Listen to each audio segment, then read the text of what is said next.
எல்லாருக்கும் வணக்கம். நான் ஆனந்த் பாலா. வாங்க வீடியோக்குள்ள போலாம். ஸோ நம்ம இன்னைக்கு பார்க்க போற டாபிக் வந்து பாத்தீங்கன்னாக்க ஸ்ரீலங்காவில் ரெண்டு மிக முக்கியமான ஒரு நியூஸ் வந்திருக்கு.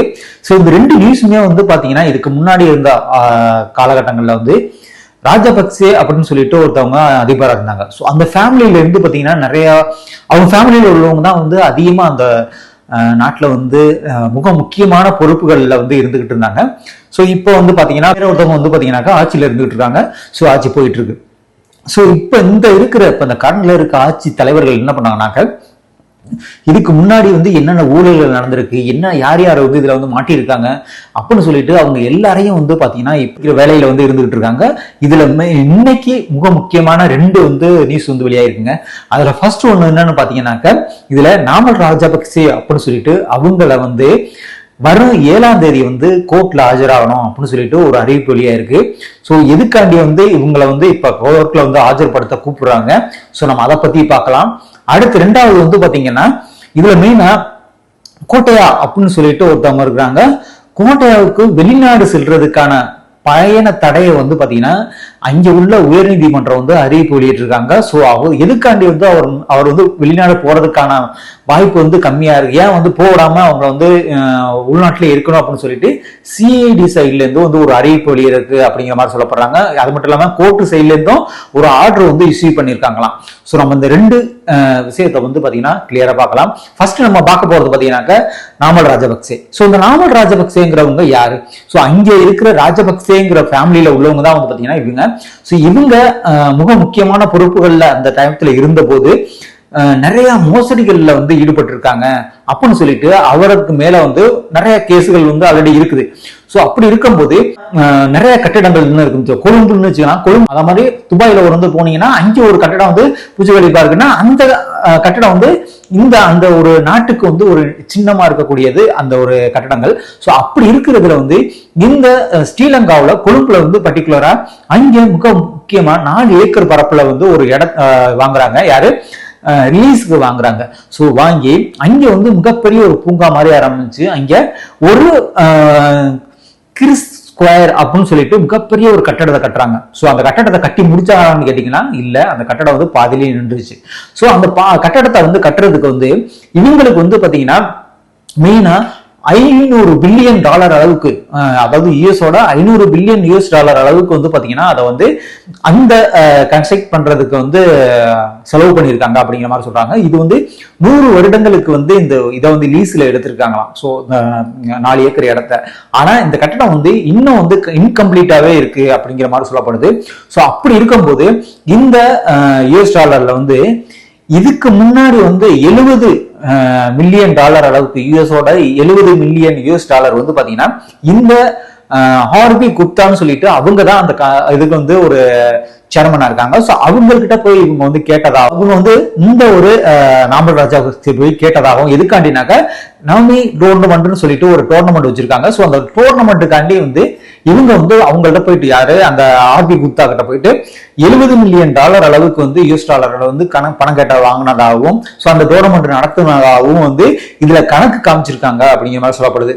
ஸோ இது இவர் மேல இந்த குற்றம் வந்து இப்ப வரும் 7ஆம் தேதி வந்து பாத்தீங்கன்னா ஒரு ஹியரிங் இருக்கு. ஸோ அவர் வந்து அந்த இதுல போய் இந்த குற்றம் நிரூபிக்கப்பட்டால் ஸோ அவரு ஒருவேளை இந்த குற்றம் வந்து நிரூபிக்கப்பட்டுச்சுன்னா கண்டிப்பா அவர் இருக்கு. அது மட்டும் இல்லாம இப்ப ரிசர்வ் பேங்கோட ஆளுநர் ஸோ அவங்க என்ன போகணும்னு சொல்லியிருக்காங்க. ஸோ இதுல வந்து பாத்தீங்கன்னாக்க ரிசர்வ் பேங்க் ஸோ இப்ப நம்ம இந்தியாவில இருந்து எப்படி இருக்காங்களோ ஸோ அங்கேயும் வந்து ரிசர்வ் பேங்க் இருக்கு, அதுக்குன்னு ஒரு ஆளுநர் இருப்பாங்க, ஒரு தலைவர் இருப்பாங்க.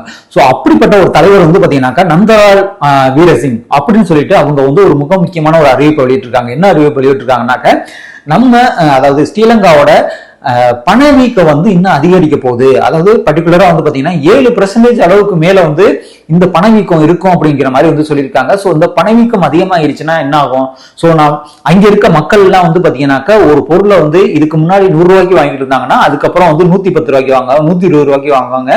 ஸோ அதோட லெவல் அந்த காசு நம்ம கொடுத்து வாங்குறது வந்து பொருளோட ரேட்டு வந்து அதிகமாகிடும். ஸோ இதுதான் வந்து அங்க இருக்கு அப்படிங்கிற மாதிரி சொல்றாங்க. அது மட்டும் இல்லாம பர்டிகுலரா இப்போ அங்க ஒரு கணக்கு எடுத்திருக்காங்க. ஸோ இந்த ஒவ்வொரு குடும்பத்திலும் யாரு ஸ்ரீலங்காவில் ஒவ்வொரு குடும்பத்துல ஒவ்வொரு நபர்களுக்கு வந்து எவ்வளவு வந்து செலவு கணக்காகுது அப்படிங்கிற மாதிரி சொல்லியிருக்காங்க. ஸோ இந்த கணக்கு பிரகாரம் இப்போதைக்கு வந்து பாத்தீங்கன்னாக்கா 17,117 ரூபாய் வந்து ஸோ ஒருத்தவங்களுக்கு வந்து கணக்கு இருக்கு அப்படிங்கிற மாதிரி சொல்றாங்க.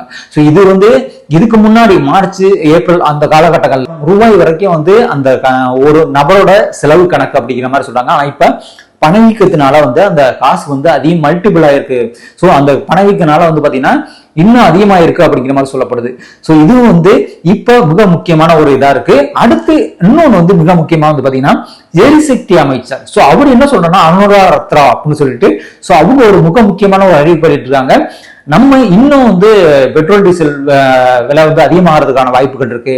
ஏன்னா இப்ப இருக்கிற சுச்சுவேஷன்ல ஏன்னா இப்ப இருக்கிற ஈரானு அது மட்டும் இல்லாம கல்ஃப் எல்லாம் படிச்சுட்டு இருக்காங்க. நேத்து வந்து பாத்தீங்கன்னாக்கா குவைத்துல உள்ள மிக முக்கியமான ஒரு விமான நிலையத்துல வந்து அட்டாக் பண்ணிருக்காங்க. ஸோ அங்க வந்து ஒருத்தர் வந்து இறந்திருக்காங்க. ஸோ அப்படி வந்து நிறைய பிரச்சனைகள் போயிட்டு இருக்கும் போது உலக நாடுகள் எல்லா நாடுகள்லயும் வந்து இப்ப பெட்ரோல் டீசல் கேஸ் வந்து பாத்தீங்கன்னா தட்டுப்பாடுகள் அதிகமா இருக்கு. ஒரு சில நாடுகள்ல வந்து இந்தியா உள்பட இந்தியாவிலாம் பாத்தீங்கன்னாக்கா இன்னும் வந்து பணவீக்கம் கீழே போயிட்டு இருக்கு அப்படிங்கிற மாதிரி சொல்றாங்க.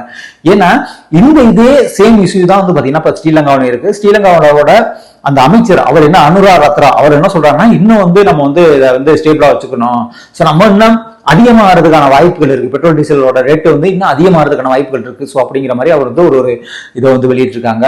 பார்ப்போம். ஏன்னா இது எல்லாருக்குமே வந்து அங்க இருக்க மக்கள் வந்து நடுத்தர மக்கள் ஏழை மக்கள்லாம் இருப்பாங்க பாத்தீங்களா.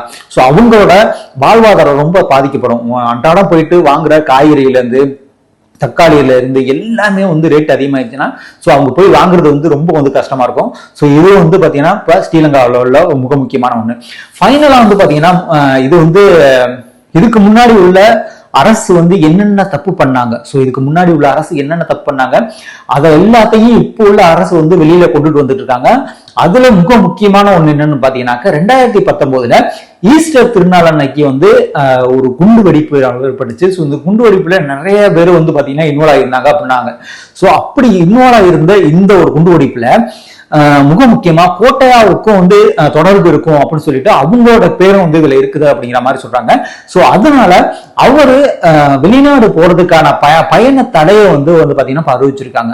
சோ கோட்டையா வந்து இப்ப அவங்க இப்ப வரையும் வந்து அங்க அதாவது நம்பப்படுறது என்னன்னாக்க அந்த டயத்துல வந்து ராஜபக்சே குடும்பம் வந்து அதாவது வின் பண்ணி வரணும் அப்படின்னு சொல்லிட்டு சோ அவங்கதான் இந்த ஒரு இதை வந்து பண்ணிருக்கலாம் அப்படிங்கிற மாதிரி வந்து ஒரு செய்தி போயிட்டு இருக்கு. சோ அது இருந்துகிட்டு இருக்கு. அப்படி இருக்கும்போது இதுல இன்னொரு ஒரு தலைவரும் வந்து பாத்தீங்கன்னா இதுல இன்வால்வ் ஆயிருக்காங்க அப்படிங்கிற மாதிரி சொல்றாங்க. அவங்க பேரு யாருன்னு பார்த்தா அவங்களும் வந்து இப்ப அந்த விசாரணை வலையில வந்து மாட்டிருக்காங்க. அவங்க யாருனாக்கா சுரேஷ் ராலே அப்படின்னு சொல்லிட்டு ஒரு மிக முக்கியமான ஒரு புலனாய்வு தலைவரா வந்து பாத்தீங்கன்னாக்கா இதுக்கு முன்னாடி இருந்தவங்க. சோ அவங்களும் வந்து இப்ப இந்த விசாரணைங்கிற ஒரு வலையில வந்து மாட்டிருக்காங்க. அது மட்டும் இல்லாம 2 ஆர்மி கேனல் வந்து பாத்தீங்கன்னாக்கா இதுல வந்து இன்வால்வ் ஆயிருக்காங்க அப்படிங்கிற மாதிரி சொல்றாங்க. சோ இவங்களோட பேர் எல்லாமே வந்து ஆல்ரெடி வந்து பாத்தீங்கன்னா இந்த விசாரணை வந்து போயிட்டு இருக்கு. இந்த விசாரணைக்காண்டி யாரும் வந்து தப்பிச்சு வெளிநாடுகளுக்கு போயிடக்கூடாது. சோ வெளிநாடுகளுக்கு போயிட்டாங்கன்னாக்க இதை வந்து வெளியில கொண்டுட்டு வர முடியாது பாருங்க. சோ அதனால வந்து இந்த இதுல வந்து குண்டுவெடிப்புல யார் இன்வால்வ் ஆனாங்களோ அவங்க எல்லாரையும் வந்து இப்ப நாட்டை விட்டு வெளியில அனுப்பக்கூடாது. அவங்க இந்த கேஸ் முடிகிற வரையும் இங்கதான் இருக்கணும் அப்படின்னு சொல்லிட்டு இப்ப அங்க உள்ள சிஐடியும் சரி அங்க உள்ள உச்ச நீதிமன்றமும் சரி இப்ப மிக முக்கியமான ஒரு அறிவிப்பை வெளியிட்டிருக்காங்க. சோ ஓவராலா பார்க்கும்போது இதுக்கு முன்னாடி ஏன்னா இப்ப இன அழிப்புன்னு சொல்லிட்டு எங்கேயோ நடந்துச்சு. நம்ம ஸ்ரீலங்காவுல தமிழ் மக்களை வந்து அவ்வளவு வேலையும் வந்து ஈழத்துல வந்து அழிச்சாங்கன்னு தான் சொல்லலாம். அந்த காலகட்டங்கள்ல யார் இருந்தாங்கனாக்க தலைமைத்துவத்துல ராஜபக்சே அவங்க ஃபேமிலி தான் இருந்துகிட்டு இருந்தாங்க. ஸோ அவங்க பண்ணின ஊழல்கள் எல்லாமே வந்து பாத்தீங்கன்னா இப்ப வெளியில ஒண்ணுன்னா வந்து வெளியில வந்துகிட்டு இருக்கு. ஸோ இதனால வந்து பாத்தீங்கன்னா இப்ப இருக்கிற இந்த கரண்ட் கவர்மெண்ட் வந்து இதை ஒரு எப்படி கொண்டுட்டு போறாங்க, இவங்க என்னென்ன வந்து கண்டுபிடிக்க போறாங்க, இவங்க பண்ணது எல்லாமே வந்து வெளியில வந்துருமா அப்படிங்கிற வந்து நம்ம பொறுத்து இருந்தா பார்க்கணும். ஸோ நம்ம இதுதான் இந்த வீடியோல வந்து பாக்குற மாதிரி இருந்தா வாங்க அடுத்த வீடியோல பார்ப்போம். நாங்க ஆனந்த் பலா.